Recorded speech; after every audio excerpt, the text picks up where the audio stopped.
여러분 안녕하세요 and welcome back to K-Learn Korean Language Training, your quality affordable Korean language training since 2016. Hello po and good morning po sa lahat. And today's video, meron po tayong i-review na pinost po ni DMW, Anti-Illegal Recruitment po, na isang nakakabahalang balita na ipinost po nila. So una sa lahat, si K-Learn, hindi po siya agency, okay? Hindi po kami ang nagpapaalis. So kami lang po yung nagga-guide sa inyo para makapasa sa exam at sa process. Bali si DMW lang ang pinaka-agency na nagpo-process ng mga papers, ng mga visa, yung mga legal documents na kailangan natin. So si K-Learn Korean Language Training, siya po ang mag-guide sa inyo, especially kung paano kayo pumasa sa Korean language test. Hindi po kami agency, okay? Learning center po kami. Check natin yung ito yung bagong Facebook page ni DMW. So, Migrant Workers Protection Bureau. Ito Anti-Illegal and Trafficking in Persons Program. So, ito po yung pinost nila na bago, okay? Isang learning center sa Quezon City ang ipinasara nila. Okay? Ayan, so nakita nyo naman, legit naman yung information, hindi namin to gawa-gawa. So, ito ay post po ni DMW, Anti-Illegal Recruitment and Trafficking in Persons Program. Haba ng pangalan, okay? So, ayan yung ginagawa nila. Ang modus naman nito is magpapatraining siya or mag-aaral kayo ng Korean language. Tapos is, eto, kokolektahan ulit sila ng 60,000 to 80,000. After nila makapag-training ng Korean language kuno, mangongolek po sila ng 60 to 80,000 na processing fee bago ka makaalis. Guys, wake up. Okay? So yung pagpa-process po,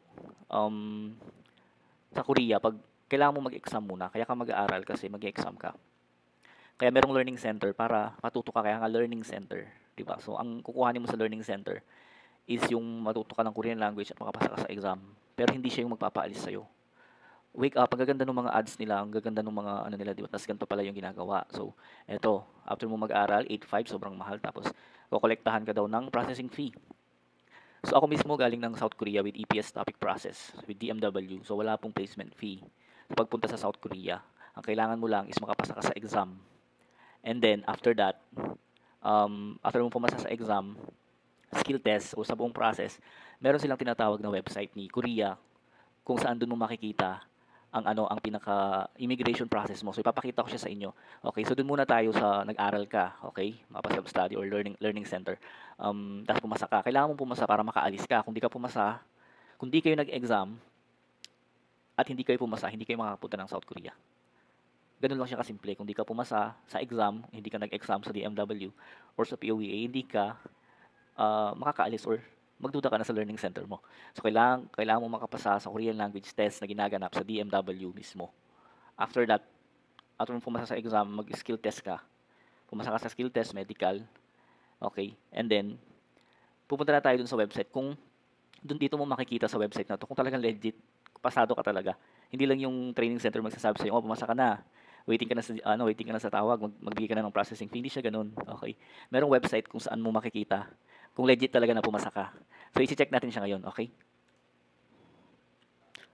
So, i-check natin yung website nila ngayon. Kung ano ba yung website na sinasabi ko na kapag pumasa ka na sa exam, sa skill test, and then sa medical, kung saan mo titignan, kung legit ka ba talaga na pumasa.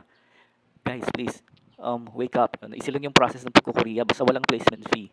Yung learning center, hindi siya magko-collect ng placement fee. Kailangan nyo makapasa sa exam, huwag kayong magpapaloko. Okay, so kaysa tayo ng DMW sa pagsugpo ng mga learning center na meron talaga nanghihingi ng placement fee. Tapos naniniwala naman yung mga iba nating kababayan. Okay, sayang naman yung pera. So eto, kapag nag-exam ka, kung legit yung learning center mo, tutulungan ka niya mag-register sa exam tapos maglalabas ng schedule si DMW. So pupunta kayo mismo sa DMW. Pag pumasa kayo, gagawan namin kayo ng account dito. Ayan. Tawag nila dito, Employment Permit System. Kasi ito yung pinaka-process, pangalan ng process, EPS, Employment Permit System. Okay? Tulad ko, passer ako, so meron akong account dito. Ayan. So yung mga pumasa lang sa exam ang magkakaroon ng account dito. Huwag kayong maniniwala na, oh, nakapag-aral kayo, pina-exam kayo sa learning center, tapos placement fee ka na. So hindi po siya ganun. Okay?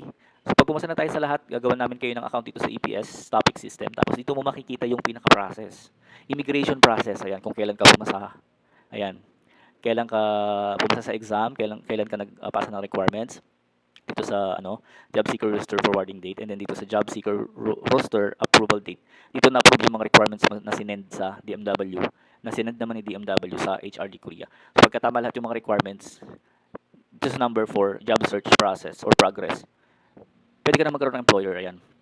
Tulad ko na hard. Diyan yung pangalan ng employer, tapos pwede mong tignan yung pinaka-location nila. Kung tignan natin kung di pa siya nagbago. So ganun siya. So meaning, hindi ka talaga ma-scam kung talagang matino na learning center ang nakuha mo. Dito pa nga lang, makikita mo na yung lugar ng company mo. Dito pa lang sa job search progress. Okay?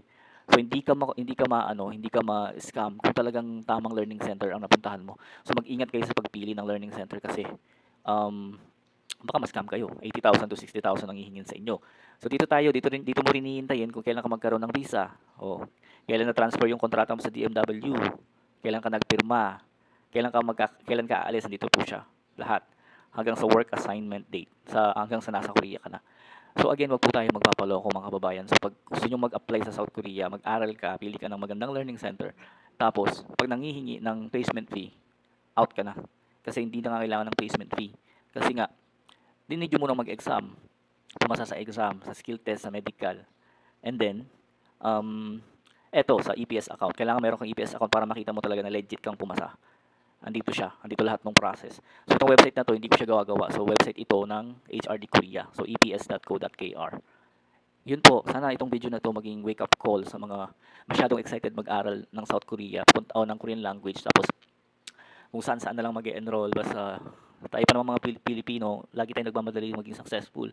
So, kung ano makita, ay, sige na to, mukhang legit yan, ganyan, di ba? So, i-check nyo din yung mga pages, yung mga posts nila, kung kailan sila nag-start. Tulad nitong K-Learn, di ba? So, 7 years na po kami. Makikita nyo naman dyan sa page kung, ayan, kung legit, kung nagpo-post pa sila everyday. Mga reviews, makikita nyo naman.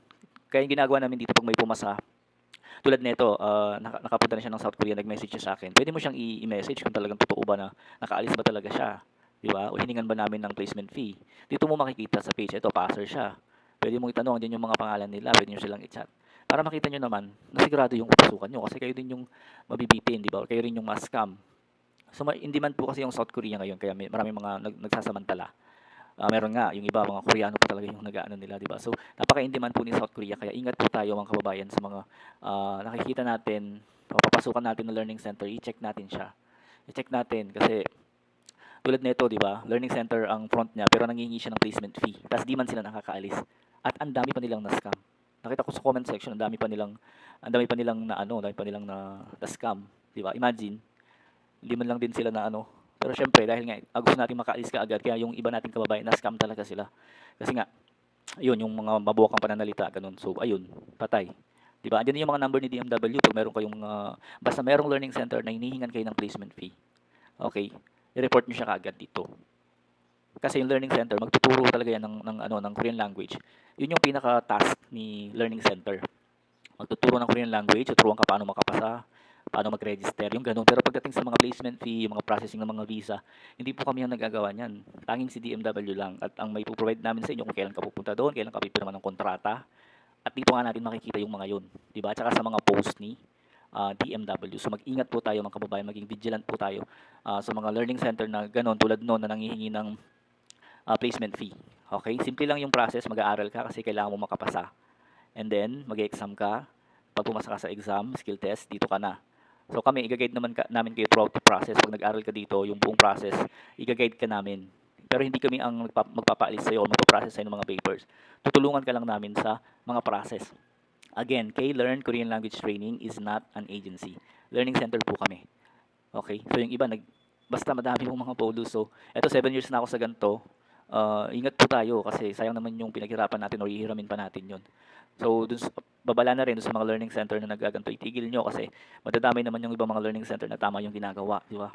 So, makonsensya naman kayo at lumaban kayo ng patas. So, again, si K-Learn Korean Language Training is malinis ang konsensya kasi nga 7 years na kami nag-a-assist. At kung may ginagawa man kaming focus dito, napasara na din kami. Okay? So, kaya proud ako na i-content din tong nangyari na eto pinasaran nila. Bagay lang kasi, di ba? Unfair. Saka hindi makatarungan naman yung ganto. Sana yung video na to nakatulong po sa inyo at na-enlighten kayo sa video na to. Kung nagustuhan nyo po siya, baka naman pwede nyong i-like, i-share at ipalaganap natin. Kakampi po natin ang DMW Anti-Illegal Recruitment and Trafficking in Persons Program. Ingat po tayo. Sana nakatulong 'tong video na 'to. Paki-share na lang po and like and subscribe sa aming mga channels. At kung interested kayo na mag-aral, masasabi ko dito na lang kayo, so 7 years legit at wala po kaming bad record. Okay, once again, this is Gerard from K-Learn Korean Language Training, your